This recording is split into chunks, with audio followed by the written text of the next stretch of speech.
This episode of Ham Talk Live is brought to you by Tower Electronics. For connectors, cables, and more, call 920-435-2973 or visit pl-259.com. And by ICOM. Heard it, worked it, logged it. Visit www.icomamerica.com/amateur for more information about ICOM radios. It's Ham Radio.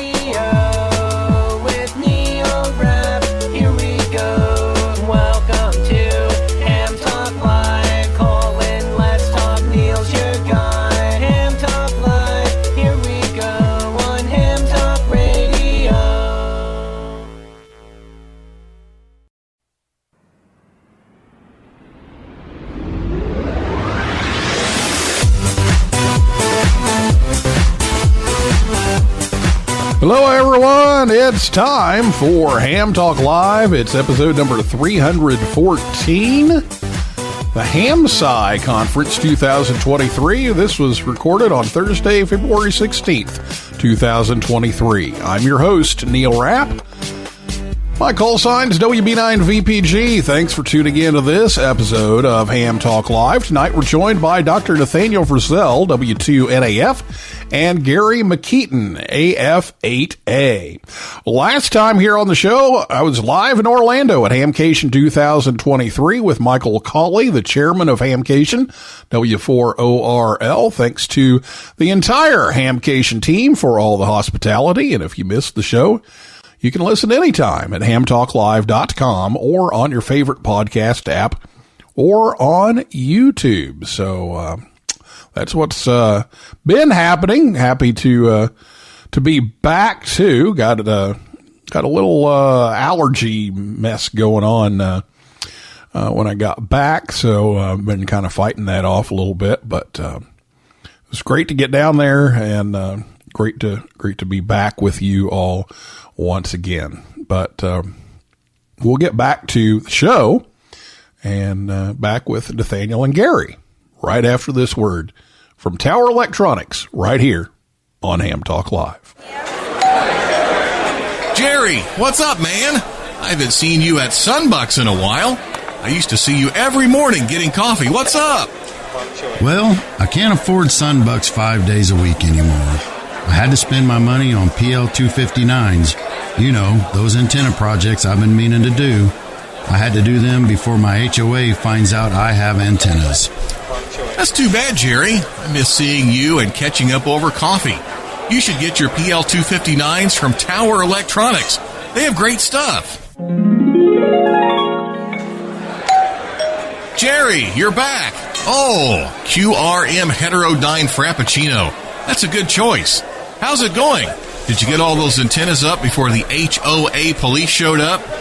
Yeah, I got them all done. Thanks for telling me about Tower Electronics. Now I can have my coffee. I just saved a bunch of money on my PL259s by switching to Tower Electronics. Don't get caught without PL259s. Visit Tower Electronics online at pl-259.com or at a Hamfest near you. Or give them a call at 920-435-2973. And be sure to pick up some power poles, adapters, and cables too. And on the Tower Electronics Hamfest schedule, Dalton, Georgia is coming up on February 25th. March 4th, they'll be in Cave City, Kentucky. March 19th, Maumee, Ohio. March 25th, Milwaukee, Wisconsin. Or visit them online at pl-259.com. Ham Talk Live. The longer you listen, the later it gets.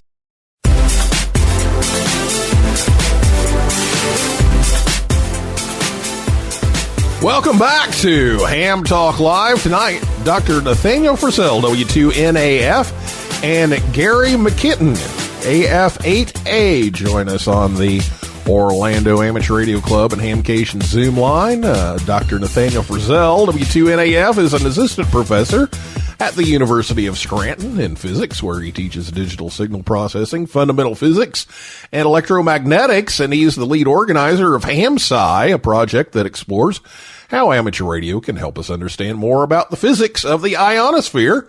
And he was the 2019 Dayton Hamvention Amateur of the Year. And Gary Mikitin, AF8A, is a dedicated CW operator in Mayfield Village, Ohio, just outside of Cleveland. And he is the amateur radio coordinator for HamSCI's 2023 and 2024 Solar Eclipse QSO Parties and Gladstone Signal Spotting Challenges. So, guys, thanks for joining us tonight.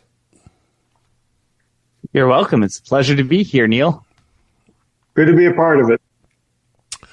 Well, Gary, we're going to talk to you about some of these Solar Eclipse QSO Parties coming up here in just a little bit. But first things first, Nathaniel, is this the third year for the HamSCI conference? Fourth year? Where are we on that? This is the sixth HamSCI workshop. Yes. Wow, time flies. So I know. This is the sixth year for the HamSCI workshop, and it has grown. And it will be the fourth one that's in person. The fourth in person one. Okay, yes. Very good. We were virtual for 2 years. 2 years we were virtual, right. but this is our our sixth annual conference, and it's our fourth in-person one. So I was looking at the agenda, and wow, you've got quite the agenda for this. Some really cool topics and a lot of them. So just give us a little bit of a rundown of what the HamSCI conference is and what's going to be happening this year. And you're staying home at Scranton this time, right?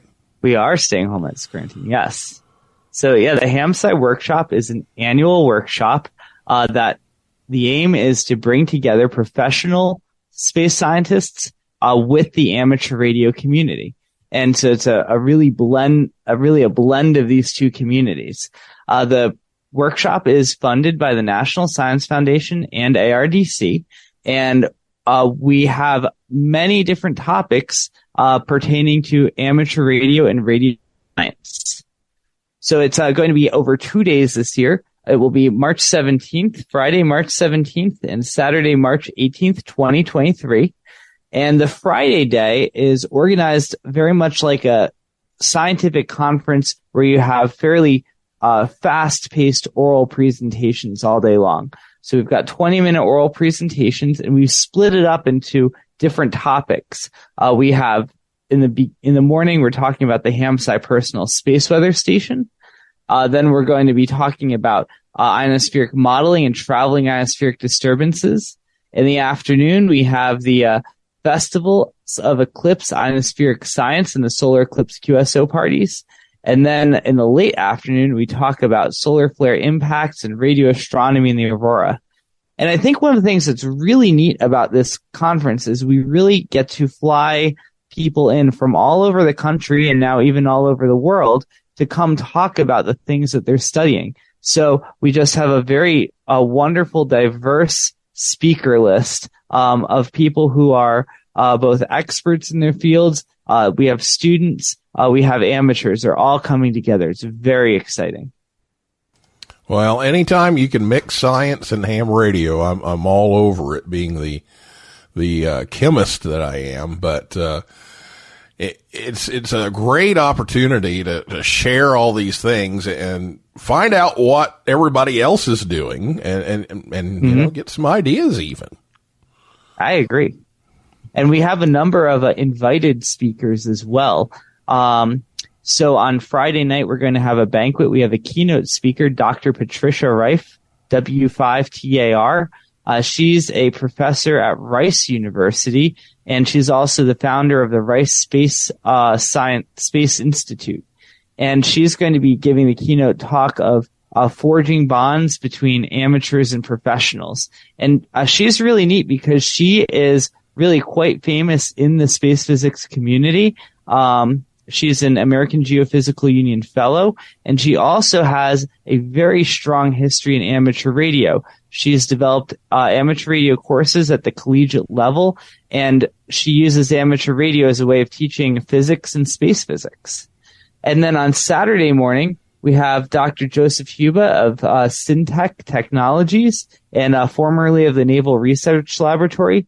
He is the developer of a physics-based ionospheric model called SAMI-3, which we're going to be using for studying the upcoming eclipses. And also Jesse Alexander, WB2 IFS, from the National Radio Astronomy Observatory, the NRAO. And he's running a special program to bring in underrepresented peoples into amateur radio. So it's really exciting to have all of these people come. Oh, that sounds like some great topics and some great people presenting them. And then that's Friday. What's Saturday look like here? Well, Saturday starts off with the invited speakers, Joe Huba and Jesse Alexander. And then we have a few more oral presentations. NASA had a Space Apps Hackathon challenge earlier this year where they challenged people. They had 48 hours to come up with some sort of a new technique for studying the ionosphere using amateur radio data and existing models. And so we have one of the winning teams from that group. They'll be coming to present their work, and they're coming in from United Kingdom and from Poland and possibly from Egypt. Then we have some more general interest topics of history of DXing and contesting, and we have one person who was participating in the ARRL propagation experiments in 1957, the International Geophysical Year. And in the afternoon, we have some more hands-on workshops. So Ed Hare from the ARRL headquarters, Ed Hare W1 RFI, he'll be coming giving a workshop on using propagation analysis software and antenna modeling to select antennas for receive and transmit sites.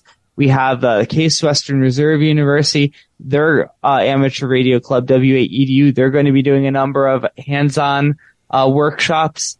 We're going to have a tour where the new University of Scranton amateur radio station that's being funded by the ARDC. We have a tour of where that's going to be. We have exhibits of boat anchor equipment from the 1930s up through the present. We're going to be giving tours of that, just all sorts of different things. And we have lots of posters too, research posters about local organizations. These are posters that are given by students, by other faculty members at the university, other students from other universities, quite a bit going on. And you can see the whole agenda if you go to hamsci.org. There's a big banner that takes you to the conference webpage. You can read the whole agenda there for yourself. And if you want, you can come to Scranton and you can participate in person yourself. And if you can't make it to Scranton, we're making all of the oral presentations still be available streamed online. So you'll be able to join in virtually for free. Excellent. Well, I know that you're excited about that tour of where the ham radio station's going to be. You shared some of those plans with me, and it's going to be one nice station. So I know you're excited about getting that going. And then I have to put in a plug for one of our Yoda campers that's showing up. So tell us a little bit about what Dylan's doing. Dylan Romero. He is one of the Youth on the Air campers, and he's going to be talking about Youth on the Air at the HamSCI workshop. So he'll have a little booth and demonstration. He'll talk all about the camp. And he's actually not the only Yoda camper that's going to be there, right? Yeah, that's right. We have another one that you know very well. So at Scranton, our very own Veronica Romanek, KD2UHN, she will also be there. She'll be giving a presentation on her research, but I'm sure she'll also hang out at the Yoda booth as well. And Dylan's working on a case, is that right? Yeah, so we are for the personal space weather station. We're still working on developing this Tangerine software-defined radio. So Dylan's going to help design a case that the electronics can go inside. So that is an upcoming project that he's going to be working on. All right. Well, one of the other things on the list is Gary. Gary, tell us a little bit about what you'll be talking about at the HamSCI conference. Sure. The solar eclipses that are coming up late in 2023 and early in 2024 across North America are great opportunities for researching how the sun and the ionosphere react and work against and work with one another. And the Solar Eclipse QSO Party, there's a couple of events which will put a lot of amateurs on the air during those eclipses, and we'll be generating a lot of data that Nathaniel and other researchers will be able to use to someday hopefully improve propagation forecasting and learn, who knows what about the ionosphere going forward. That's one of the things about science is you study things and you never know what you may or may not end up with. So you just don't know. And so the more you study it, the more you understand it, the more possibilities are there. And so that'll be really cool. And I know, this eclipse is going over, almost exactly over, my former QTH, from just a couple of years ago. So I may have to call up some friends and say, hey, can I, come hang out in your backyard for a little bit or something? But, we'll dive into those, in more here in just a little bit. So, Nathaniel, tell everybody, if they want to come to Scranton and hear about all this stuff, how do they do that?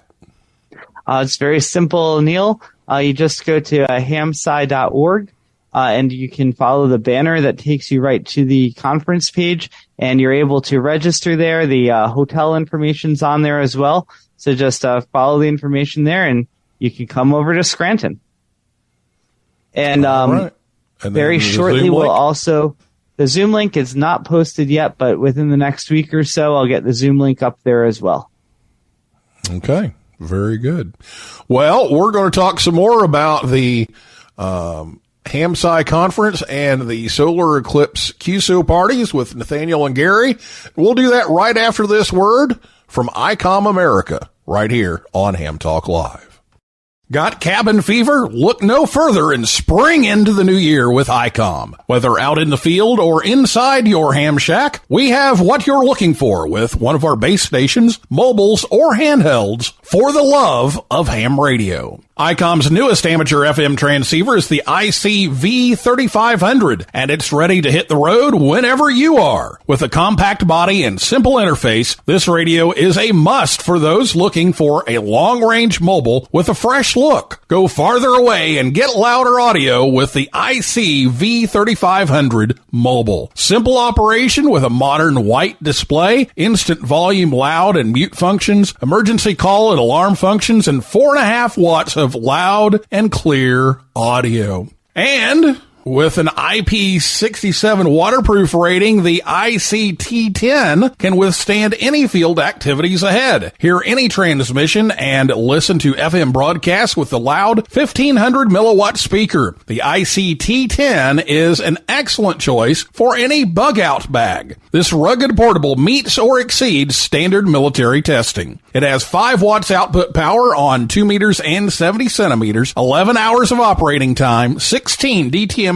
auto dial memories, NOAA weather alerts, and built-in CTCSS DTCS. And of course, the rig that changed the way entry-level HF is designed, the IC7300, the portable HF rig with base station features, the IC705, the ID5100 advanced dual-band mobile, the powerful ID52A dual-band HT with waterfall display and D-Star, and more are all available from ICOM America. Visit ICOMAmerica.com/amateur for more information on ICOM radios. Oh yeah, you're talking ham radio, baby. You're listening to Ham Talk Live with Neil Rapp.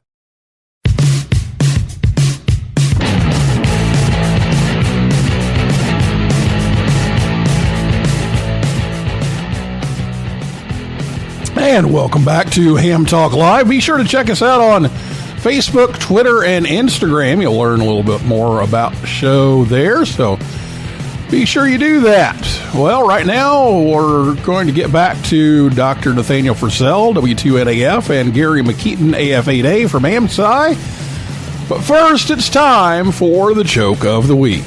Now it's time for the Ham Talk Live Ham Radio Joke of the Week, the part of the show where Rick tells us a ham radio joke. The Ham Talk Live Ham Radio Joke of the Week is brought to you by QRM Labs. Now, here's Rick Garrett in 9 GSU with today's Ham Talk Live Joke of the Week.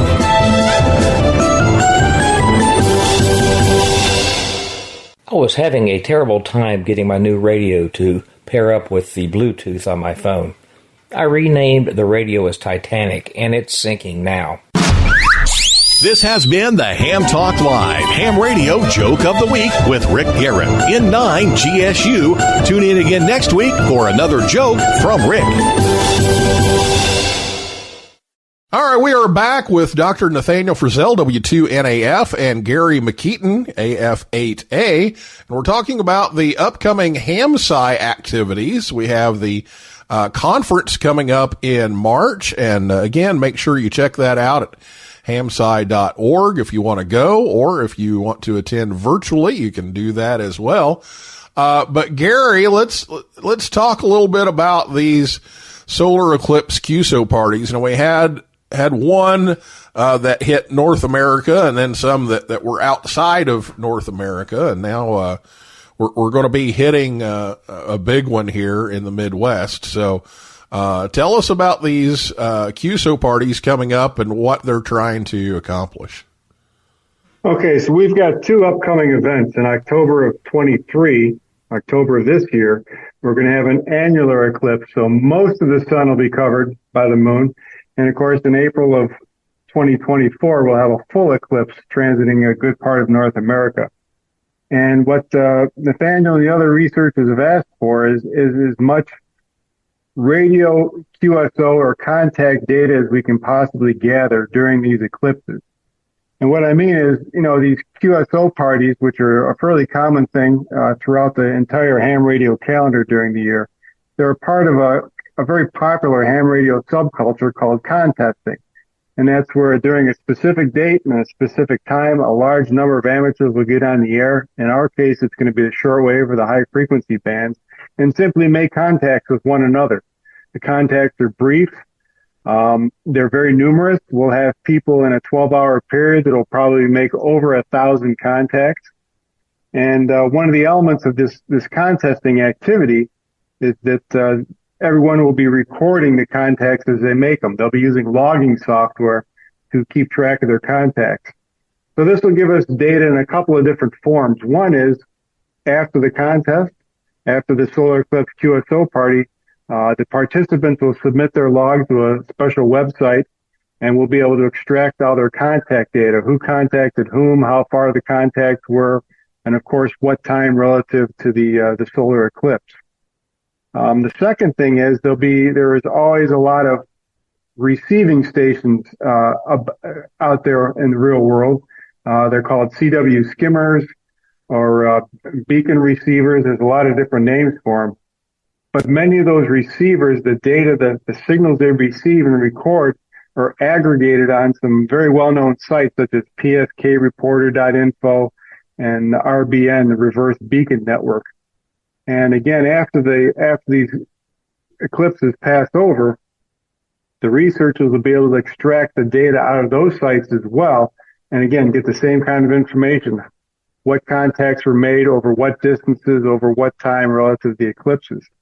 And that'll give them an idea of how the sun affected the ionosphere and how the ionosphere affected the propagation of radio signals. So that's so if people wanted. Oh yeah. So if people want to do their little part and participate into scientific research, or have an excuse to get on the radio, how do they do that? What do they need to do? Yeah, it's real simple. As Nathaniel said, you can go to hamsci.org, and the first banner you see is going to be for the upcoming conference. The second one will be something called the Festivals of Eclipse Ionospheric Science. And if you click on that banner, it'll take you to a page that'll explain the rules and some frequently asked questions regarding the Solar Eclipse QSO Party, and also our second event, the Gladstone Signal Spotting Challenge, which is something new for this year. Yeah, so tell us a little bit about that. The GSSE is something that's specific to a mode that many people who are interested in propagation will play with. It's called WSPR, WSPR. That's part one of the Joe Taylor K1JT suite of low signal to noise ratio modes. And also there's some other similar modes called FST4W and the like. But these are folks who either, one, may set up very low power beacons and transmit these WSPR and FST4W signals, which are then received by sites around the world and aggregated into these databases. And there's others, most of whom are hams, but some may also be shortwave listeners, who will set up receiving stations who will listen for WSPR signals and FST4W signals, and again send them to these aggregation sites. So this is an opportunity for people who don't necessarily want to make live person-to-person contacts, but who very much want to participate in the generation of signals and reception of signals and contribution to these large databases that the researchers will eventually turn to try and figure out how the ionosphere reacted during the eclipses.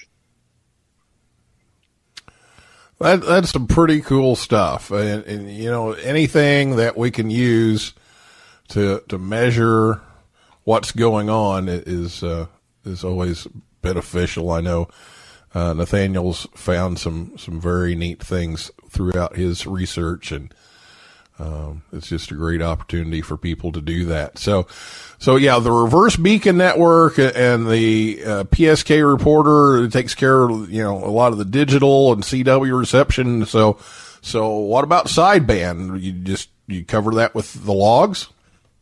Exactly. Yeah. The participants' logs will be the main source of data there. And one other thing I'd like to mention too, just to give a little background and maybe an analogy to help people understand why we think this research is so valuable. If you look at terrestrial weather, you know, the stuff that's happening outside your window, the temperature, rainfall, precipitation, that sort of thing. When I was a kid 50 years ago, weather predictions weren't all that accurate. They were good maybe a day or two out, but beyond that, they were very, very suspect. But over the time, through the collection of a lot of data and a lot of research by the scientific community, statisticians and whatnot, terrestrial weather forecasting has improved tremendously. We're even in a place where I'm at near Cleveland, they can give pretty accurate 8 to 10 day forecasts. There's no reason we can't expect the same thing to happen with HF propagation forecasting. Today, it's very statistics based. It's not the greatest thing in the world, but if we do this kind of research, collect this kind of data, and learn about it and improve the models that we use to help make these predictions, the thought is that someday HF radio prediction will be as good as terrestrial weather prediction, and that'll benefit all hams and other users of the radio spectrum, whether it's GPS operators or Starlink or whoever it might be. So there's a lot of benefit to be gained. Very well put. Just a lot of stuff that we can figure out from all this. So thank you for your support in being the radio coordinator for all of this and making all this data available for the us geeks like Nathaniel to process and get some kind of conclusion from it. So, all right. Well, we're going to finish up here. Nathaniel, you mentioned a couple of things that will be at the conference. You've got a special event station and a test session too, right? We sure do. So I'm working with the local amateur radio clubs, the Murgos Amateur Radio Club, K3YTL, in Wilkes-Barre, and the Scranton Pocono Amateur Radio Club, or SPARC, in the Scranton area. And they are helping us out by putting together a special event station that will be on the air for the whole workshop. That'll be using the call sign W3USR, W3 University of Scranton Radio. And then we will also have a VE session Saturday afternoon. So we're really trying to get the ham radio into this conference. All right. And Gary, anything we left out here on the QSO parties? No, just take a look at those pages, especially hamsci.org/eclipse. Again, we've got all the details and a lot of background in case you're not familiar with maybe Whisper or some of these other modes. We've got some links that you can learn about. Maybe you'll get excited. And there's also going to be some other events that maybe they're not fully defined yet, but we've got some other opportunities probably that'll pop up between now and the October timeframe. All right. Very good. Well, guys, thank you so much for being here. Appreciate your time. I know you haven't been on Zoom enough today, so. It's been great, Neil. Thank you. So I enjoyed being part of the podcast. Yeah, thanks for being here and taking some more time on Zoom today. I think we've all had our Zoom fill for the day. I think we've all spent all day on Zoom pretty much, but that's cool that you're doing that. So best of luck with the event and the QSO parties, and look forward to hearing the results. And we have to have you back again, of course. Thank you. Yes, we'll be back. All right. Well, that is a wrap for this edition of Ham Talk Live. I'd like to thank my guests, Dr. Nathaniel Frissell, W2NAF, and Gary Mikitin, AF8A, and everybody out there in cyberspace for listening, and invite you all back next time. And to see our upcoming guests, just go to hamtalklive.com. So for now, this is Neil Rapp, WB9VPG, saying 7375, and may the good DX be yours. For 73s, to you and your family, I'll be seeing you further down the log. Your 73s, to you and your family, I'll be seeing you further down the log. It's hard to believe that you're anti-VD, 'cause you sound just like a local up here. But why don't those whistling Mediterraneans check it with frequency?